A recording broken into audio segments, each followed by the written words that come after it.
Hi guys! Welcome back to my channel! So, nandito na naman tayo sa aking Child Development Center.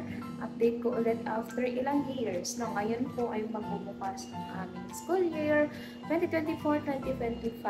By the way guys, ang aming pasukan ay sa August 30. Nag-link tour lang ulit sa aming Child Development Center.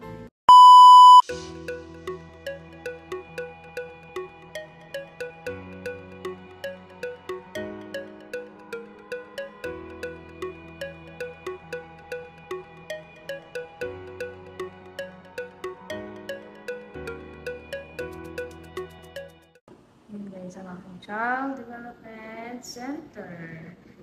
So, wala namang masyadong nagbago kasi ganito at ganito pa rin naman.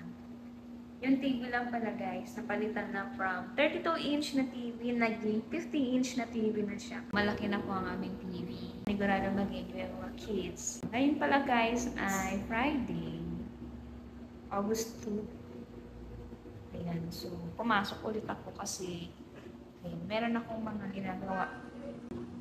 Nag-laminate ako ng mga panlagay ko sa aking Child Development Center. Ang dami pang kulang, no?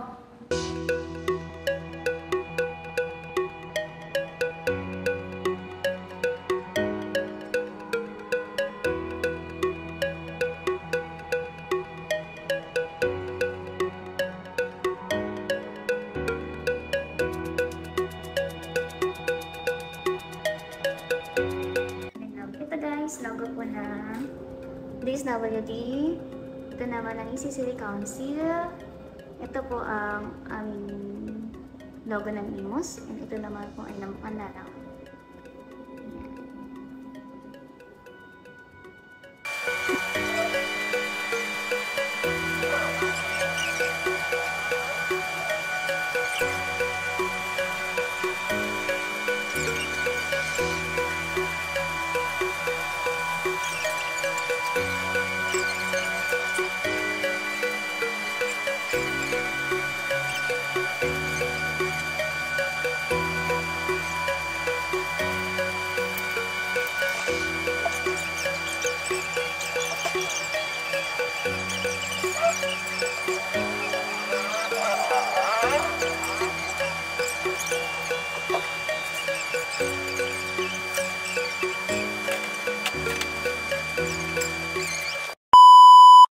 Punta naman tayo guys dito sa harap.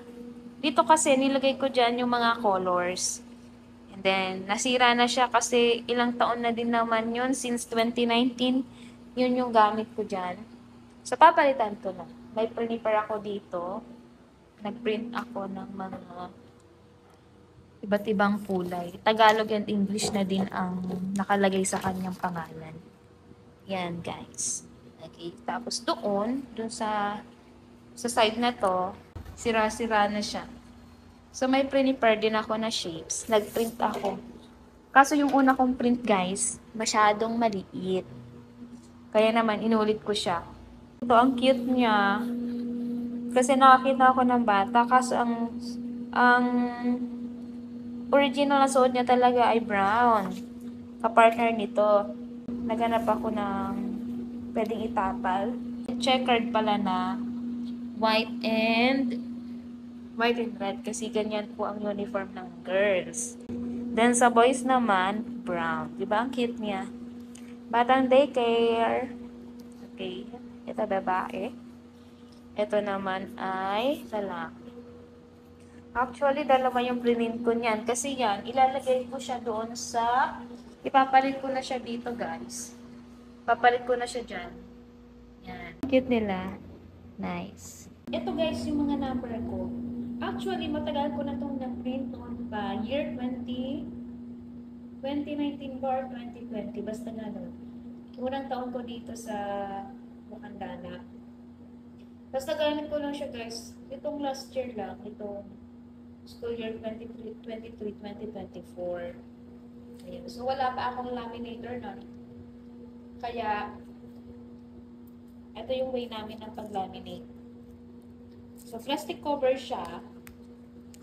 And then, iti-tape mo dyan sa likod. Yan, iti-tape mo yung ano niya, yung dulo-dulo niya. Pagkatapos, gugupitin mo siya. Lalagyan mo lang siya ng konting space. Yan. So, parang nilaminate na din siya. Kaso nga, nasa harap lang, sa likod. Wala. So, ngayon, since meron na din naman tayong laminator, tatanggalin ko yung plastic. Lalaminate ko siya kasi maganda pa naman siya, guys. Okay na yan. Hindi na ako papalitan ko. Papalitan ko to. May bago akong ginawang attendance chart na sa tingin ko mas mag-enjoy ang aking mga kids. Nakabili ako ng foam. Foam siya na sticker. Ano ba tawag dito? Foam bricks sticker. Basta ganun. Color pink. So, ididikit ko siya dito sa table. Ganyan. Yan. Diba gumanda-ganda naman siya. Actually, yung hinahanap ko talaga is purple. Kaso wala siyang purple. Meron lang white. Baby blue, then pink, then may yellow. So, medyo malapit din naman sa akin si pink. So, pink na lang yung pinili ko. Kaso nga lang, nung dumating sa akin, ito isang butas siya. Ito guys, 6 pesos lang isa nito sa Shopee. Okay na din. Sana magtagal. Magtagal at huwag siyang kutkutin ng mga bagets.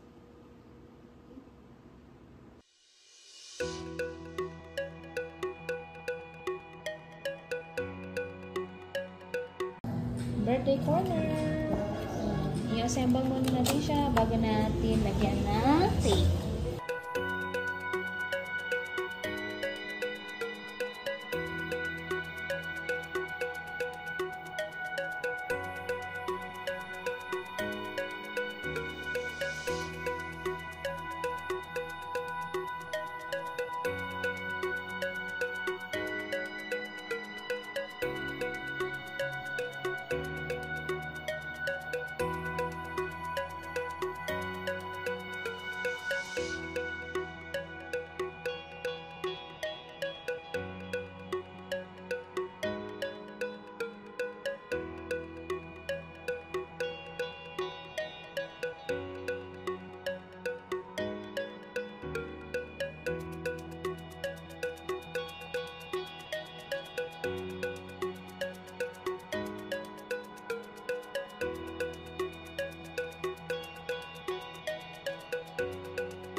Rest lang lang, guys.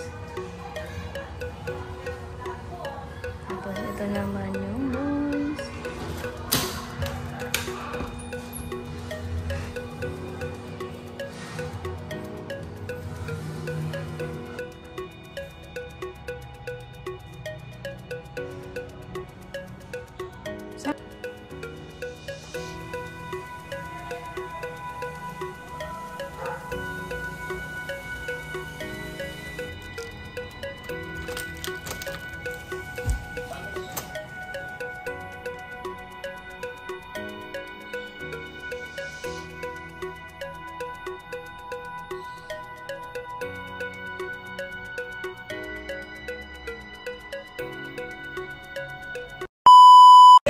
ating City Councilor Iggy Revilla Ocampo. Hi! Hello! Good morning! Ay, good afternoon po! Ating mga parents na nandito po ngayon. Ako po si Consejero Iggy Revilla Ocampo. Ako po ang inyong chairperson of the Committee on Education. Ito pong project po na to, nasimulan na po natin 2 years ago, yung unang taon ko po bilang konsehal. Hindi lang po namin nagawa every year yung mabuo po natin yung 97 barangays upang makapagbaba po ng school supplies para sa mga bata. Ito pong dala po natin ngayon. Ito po ay hindi po galing po sa pondo ng city natin, kundi po galing po sa inyong lingkod. Ito po ay naisipan ko pong project dahil balik eskwela na naman po tayo ulit. At syempre po, ang bilihin po ng ating mga school supplies ngayon ay tumataas. Compared po sa last year, mas mura po siya last year. Kaya ngayon sana po sa mga magulang, sana ito ay kahit konting tulong po sa inyo, makatulong po sa mga batang mag-uumpisa po ng kanilang school next week sa ating daycare. Kaya po, sana po makatulong po sa inyo, makabawas po sa inyong gastusin sa bahay. At may gusto rin po akong i-announce sa inyo. May napasa po tayong ordinance ng Monday po. Sino po dito yung may mga anak or kamag-anak na may na-college graduate na po? Or kakilala? Wala pa po? Meron na po. Yung ordinance po namin, Kap, ay napasa po namin ng Monday.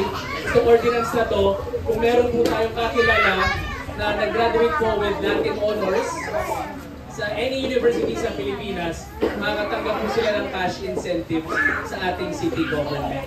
Through the efforts po to ng buong sanggunian, and of course, our City Mayor Alex Advintula.